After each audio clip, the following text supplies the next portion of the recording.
Hey folks, my guest today is Brendan Falk. He's the co-founder and CEO of Fig. He grew up in Australia, specifically Sydney, did his undergrad at Harvard, and now lives in San Francisco. The company has raised 2.2 million from Y Combinator, General Catalyst, and executive and founders at Stripe, GitHub, Heroku.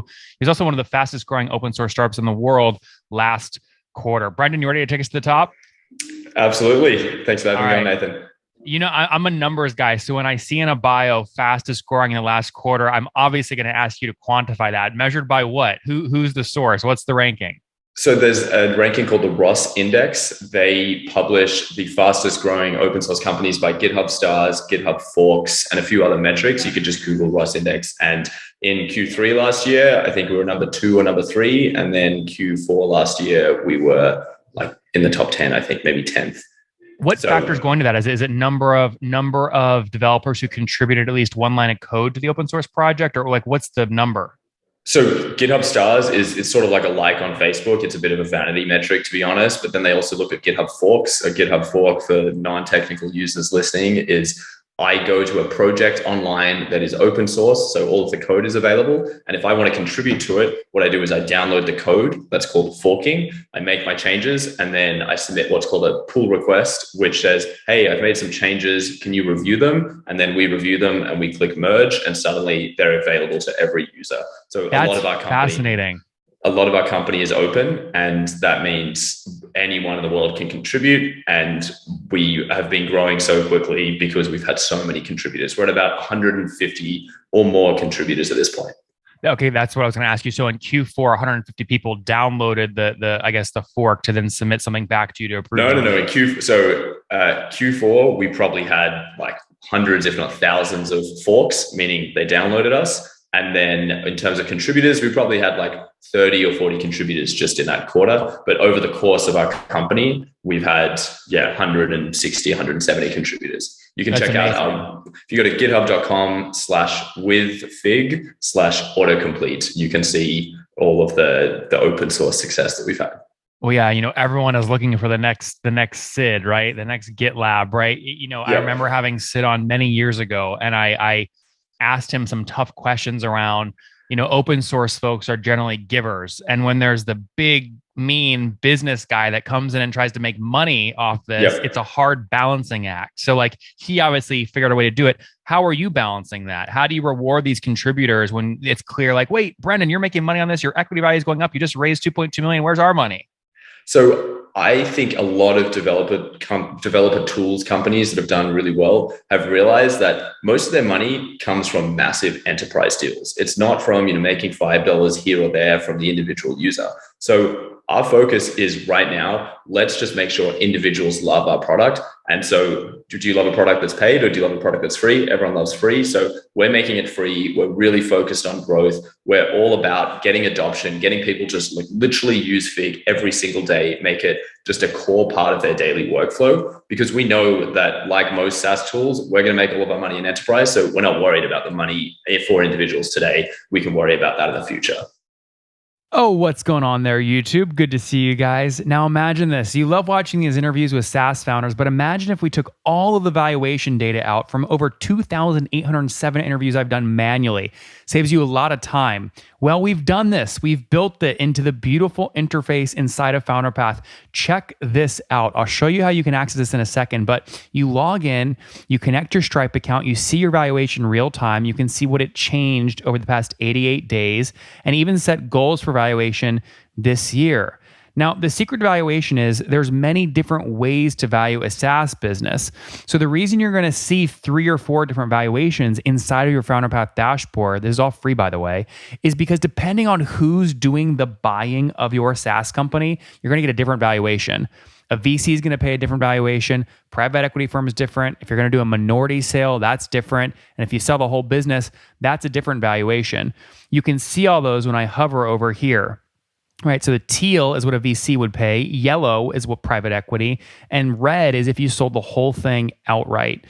Now, what's cool about this is not built off random data. Again, you guys hear these interviews on YouTube. All these data are built from real-time valuation data points founders share with us on the show.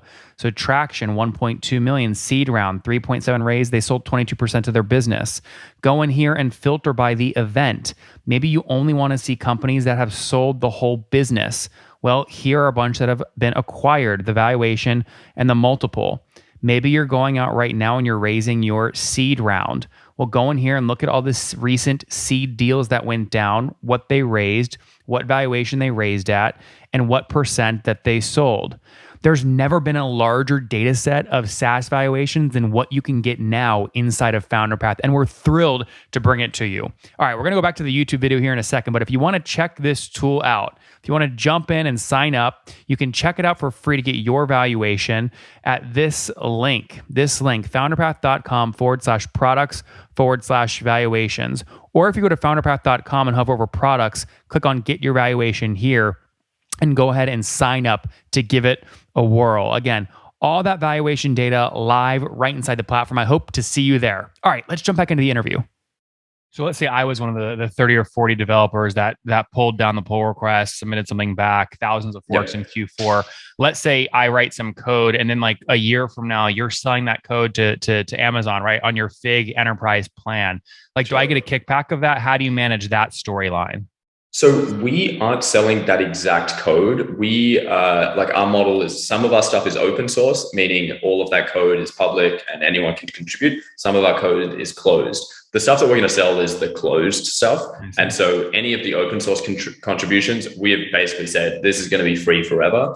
If you are familiar with GitHub, GitHub's model is for individuals, it's free. For open source, it's free. And then for private stuff for teams, it's paid. And we're going to follow the exact same model. So anyone who contributes, we are just totally going to say, this is free and open to the world forever. We're not going to get rid of this. And very that's, cool. We've held that. And there's no, the way this specific repo works, I know it's a short podcast, so I won't go on too long, but it's, you download Fig and you use it for your workflows, but maybe there's a specific workflow that you do every day that not many other people do.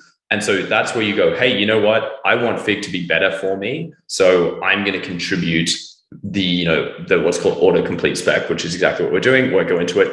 For me, I will contribute it so the rest of the world can also use it.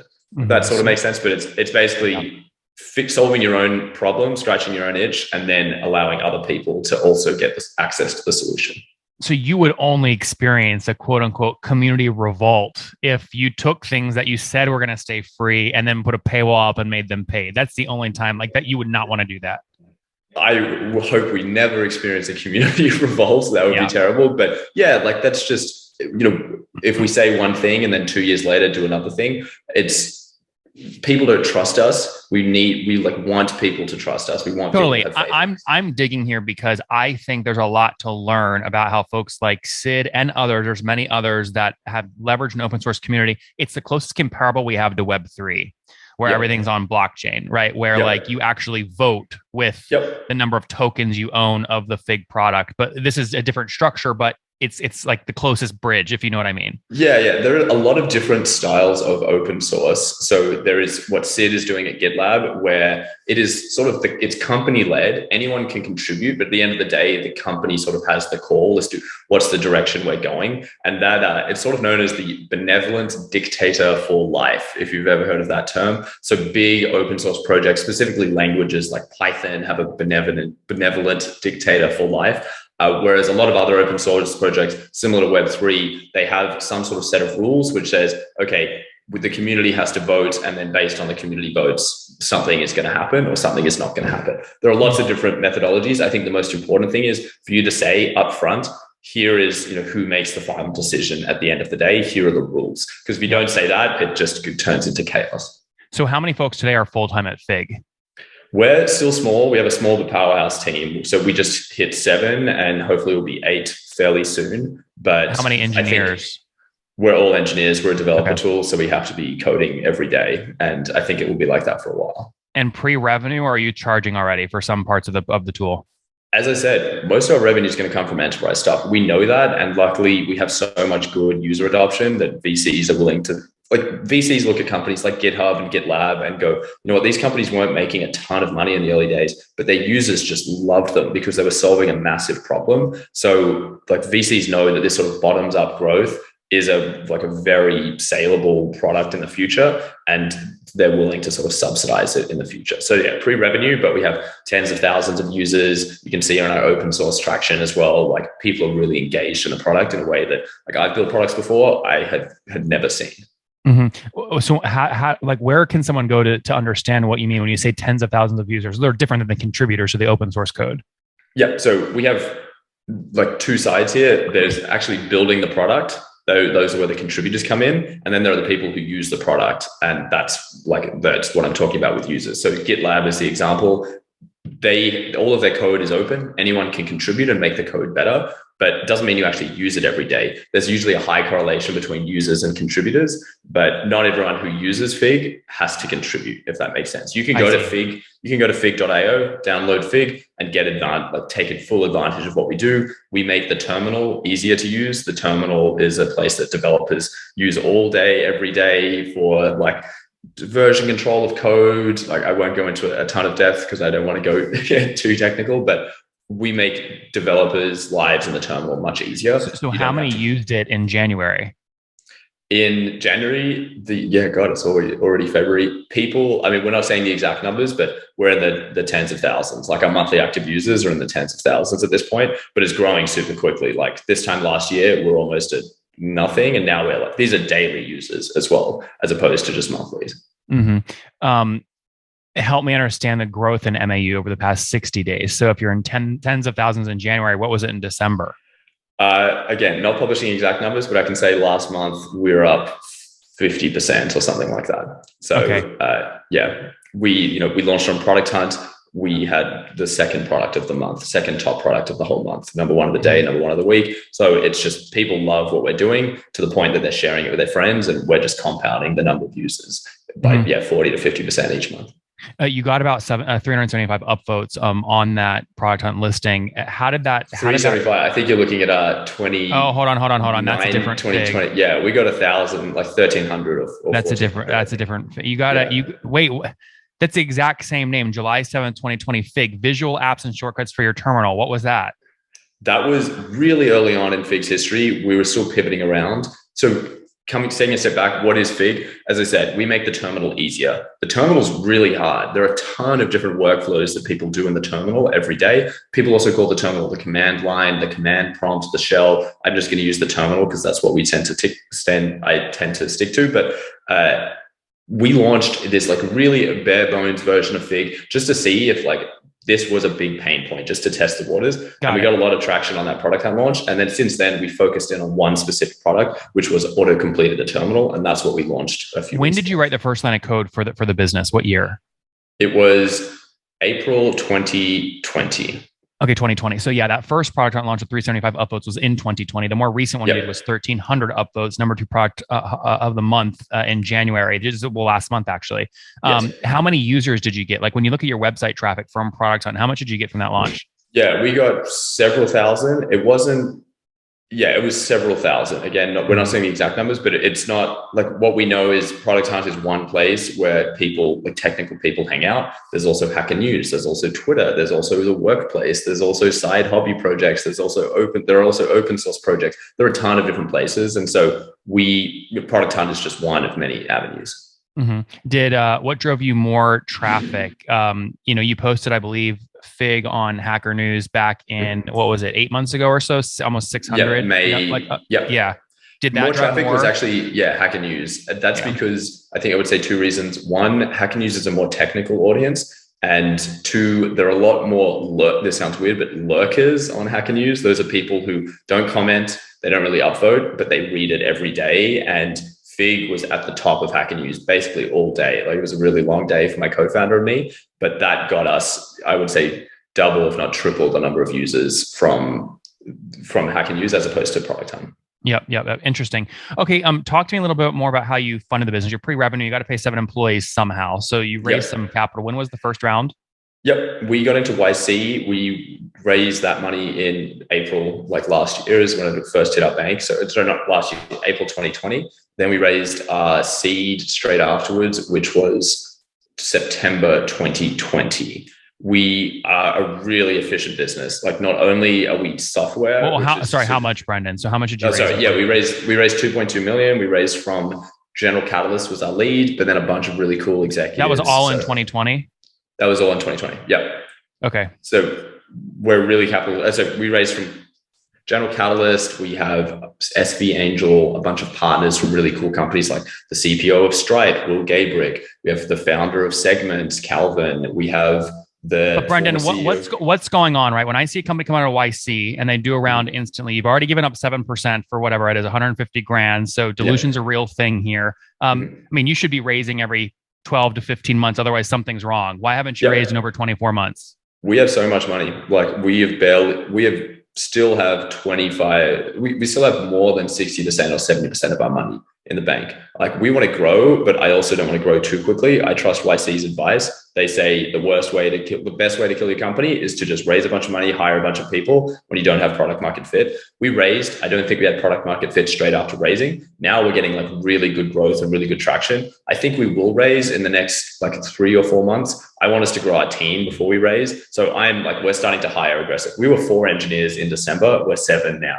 So in a month, we've almost doubled the team. So we're like really going on this like quick growth trajectory right now. I agree, but I also don't buy into the metrics of like, you have to, the best companies raise in 1.5 years or whatever. Like, well, it's not the best. It's not the best. You just do pattern recognition. It's usually a negative signal. It's usually a negative signal in the market if more than 24 months go by and you're coming out of YC with 2.2 million raised back in 2020. But I think your answer is also very valid. You know, like we have so much money in the bank. This is what I'm saying is, sure, engineers are expensive, but we weren't paying engineers for a long time. It was really just my co-founder and me. You also look at Stripe and a bunch like Vercel, some of these other really big developer tools companies. Straight after YC, they raised a seed round, but then it took them a long time to raise their Series A. Going from Series A to Series B, that was really quick for these companies. But they took 2 to 2.5 years at least to go from seed to Series A. I'm not too fussed about that. I want the engine to be going. I want us to be like really confident that, hey, like when we raise this Series A, we are blasting off.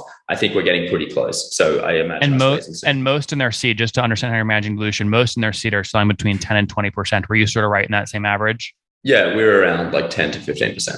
Okay, good. So on the better end of that. So 10 to 15% in that seed, that's not including the 7% from YC, I assume. Not including YC. Yeah. So you've got like 20% equity or so owned by investors right now. The rest, the team, the ESOP pool, all that jazz. Yes, exactly. And if you do raise in the next couple of months, how much would you target? It depends who we raise from. If we go with a big VC like a Sequoia and Andreessen, I say go. If we're fortunate enough to go with one of them, they're always taking 20%. Like that's the way they work. And so they'll increase the valuation, but they will, no matter what, take 20%. Versus if you go with like just non-traditional capital, they'll take between 10 and 15%. And like sometimes you can go with an angel, like, a Sam Altman, for instance, who I think is sort of agnostic to this. They don't have fixed capital constraints. They just want to invest and be part of the journey. So I think it really depends at the end of the day, who the partner we go with is. Partner is most important to me. Mm-hmm. Very cool. All right. Well, it'll be fun to see what happens. And when do you know when it's the right time to put up the paywall? To put up the paywall, as I said. Yeah. When's your first dollar of revenue? We will start charging teams, and we're launching a new product next month. It makes it easier to manage your dot files. For technical listeners, dot files are like your non-technical listeners, dot files are like your developer environment. For individuals, Fig's always going to be free. For teams, after like 10 plus people, we're going to start charging. And I think we'll get our first paying users in the next couple of months with this new Teams product we're launching. All right, Brendan, sounds good. In the meantime, let's wrap up here with the famous 5. Number 1, favorite book? 1984 by George Orwell. Number 2, is there a CEO you're following or studying? I'm a big fan of Guillermo at Vercel. Number 3, what's your favorite online tool for building Fig? Other than Fig, because we use it to build it every day, I would say this is more of a personal thing, but Superhuman. I think building Fig as a company, you need to be really quick and responsive to people. And Superhuman enables me to like 10x the output I can do per day. Number 4, how many hours of sleep are you getting every night? I'm big on sleep, so 8 hours. It's great. And situation, married, single, kids? No, not married. I'm single. No kids. DM me. Don't worry. Right. No kids. And I'm 24. 24. All right, Brendan, last question. What's something you wish you knew 4 years ago when you were 20? About building companies, it is focus on problems as opposed to solutions. What does that mean? When I was growing up, I used to build apps and I used to think, oh, this is a cool idea. Like everyone's going to love it, but they'd just be ideas. I wish I knew to focus explicitly on like what YC calls a hair on fire problem. It's a really, really painful thing. That's where the best startup ideas come from. It's where the idea for Fig came from. It's the terminal. If you speak to any user who uses the terminal, it is really, really hard. And Fig comes in and just makes that easier. The sale is so easy. So focus on problems, not solutions. Guys, Brendan Falk, Fig.io, first line of code written in 2020, came out of YC, raised 2.2 million, sold about 10 to 15% of the business. Obviously, YC took 7% as well. They're growing though nicely, tens of thousands of monthly active users, growing 50%. Their MAU month over month. So again, nice growth there. They're going to use that growth to tell a great story to the market, hopefully raise some capital here again in the next 2 to 3 months. Team of 7 right now as they continue scaling up their engineering team. Again, building a tool that makes it easier for developers to get more out of their terminal. Brendan, thanks for taking us to the top. Thank you, Nathan.